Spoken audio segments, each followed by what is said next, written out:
hope that we can work together and just get through this.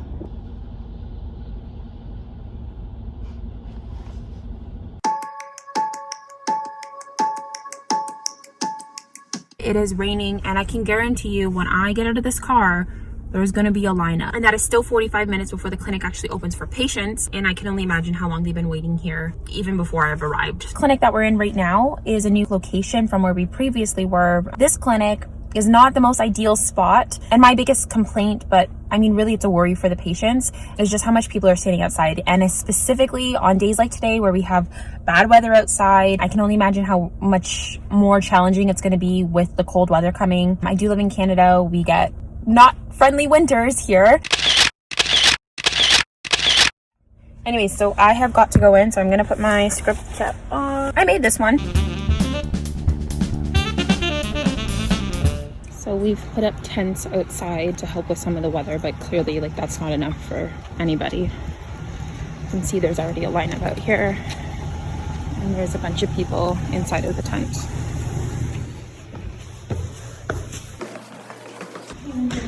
Hello, how are you?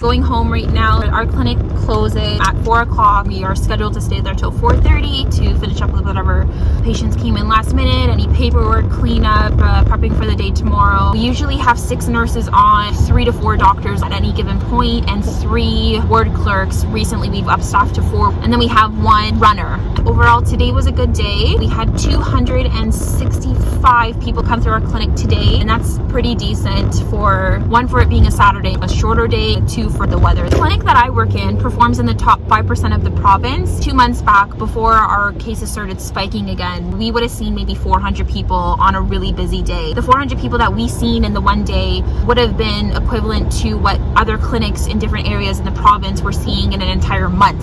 So we're pretty busy. One of the few clinics in our province that are a walk-in based. Majority of them are by appointment only, which is another reason why we probably see the volumes that we do. And the announcement that our premier made yesterday.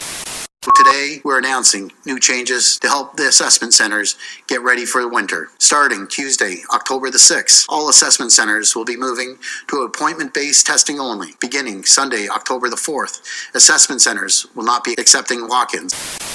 Another factor that could have played into why we saw a decreased volume today was maybe because of that announcement that was made. We're not sure what's happening. We are kind of discovering things at the same time that the public is, and that is just the reality of how things are right now. It's challenging, but we'll make it through it. Be by appointment only. It poses different challenges to people because we know that there's been issues with call-in appointments where people are not able to get booked in for maybe 3-4 days down the line. And those couple days when you're dealing with something like this, when you're dealing with a true panic of not knowing what's going on, if you're not sure what to do with childcare or for work and income, like those couple days, they make a big difference, and they can really turn your entire world upside down, even if it is just for a short period of time. I'm sure there's a lot of benefits to having a call-in based system. They're hoping to see volume increases and have us testing anywhere from 600 to 800 people in a day.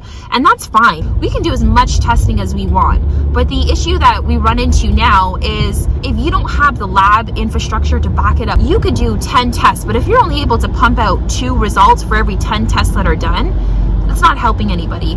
COVID has created a lot of trauma and damage and scars, but it has taught us so many things too. It has poked a hole in our healthcare system that we knew that was there before. It's just really spotlighted the issue now, and it's bringing a lot more awareness to all the different holes that we have in the healthcare infrastructure and things that we need to do to make things work more seamlessly, to make patient-centered care actually patient-centered and make it easier for them. It's not going to be an overnight fix. It's not going to be anything that's easy, but nothing good comes with easy work. I'm sure there's a proper saying for that and I just can't remember what it is, but you get what I'm saying.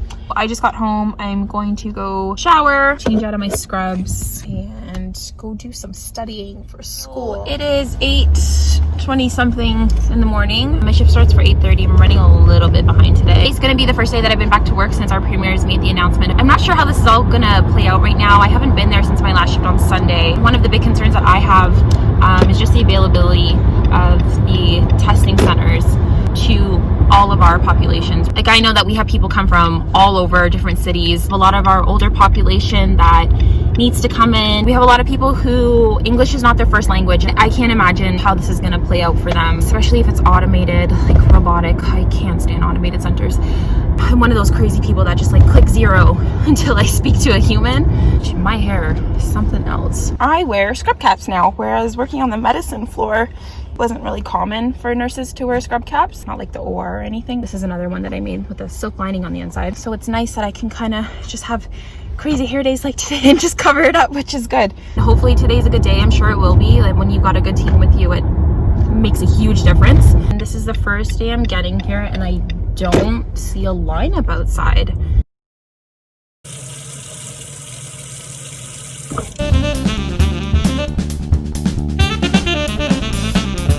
Just on break right now. It's been a busy day, even with the appointments going on. We're still seeing one patient after another. We're trying to see anywhere from 11 to 12 patients every 15 minutes. Just had dinner, still got till 8:30 for my shift to be done. The clinic closes at 8 o'clock. I've got this cool map of the world behind me. Comment below where you're from. I'm here.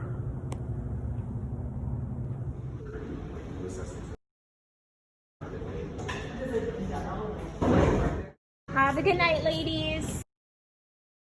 I got it a little bit early, a slower day today, and I think that has to do with the appointments. We've seen 420 patients today. As the day has gone on today, I've heard some good things from patients, some negative things. Some people have said this process actually is a lot smoother and they prefer it this way. They're not waiting in the line for 3 hours at a time, which was an actual issue that we were dealing with. It's obviously not ideal for large groups of people to be congregating in one space for that long, especially given the circumstances. Some patients are waiting on the phone for a really long time to get through, just to talk to somebody, to get an appointment booked. Everything that we're doing right now, we are learning as we go. We are developing policies, procedures as we go. All these bumps in the road, all these little glitches that we're trying to work through. Bear with your healthcare system. They are trying, they are working. Bear with us.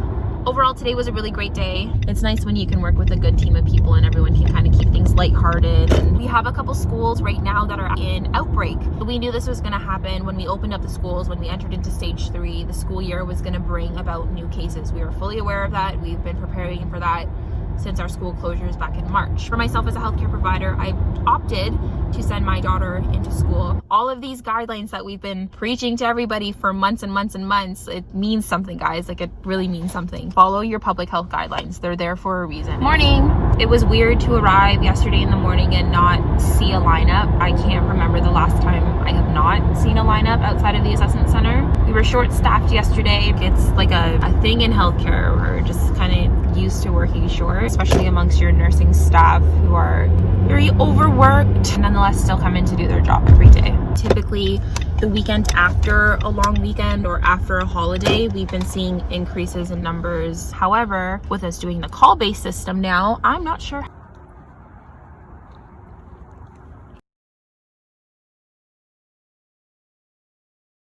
We had a lot less people again today. We only seen 304 patients today. One person passed out on me, a child actually. Yesterday I was explaining that we had seen 304 patients in the entire day and had one no-show towards the end of the night. So we got to leave slightly early. We'll likely see an increase in appointment bookings again for Tuesday for sure. Monday I'm still a little iffy about, because the Monday is actually the Thanksgiving day in Canada. Yesterday was a good day again. I had one moment where I was in brief little panic. I had a preteen pass out on me and just collapse onto the ground. It was quiet. Dare I say that? No, I shouldn't say that. It was a slow morning to start off yesterday, and then we really ramped up. It seems like people come in these like clusters at a time. Even though it's supposed to be 11 to 12 people every 15 minutes, it's like you're busy, it's not. Busy, not. It's these waves. I'm growing a nice little callus on my finger here from writing so much. That's fun.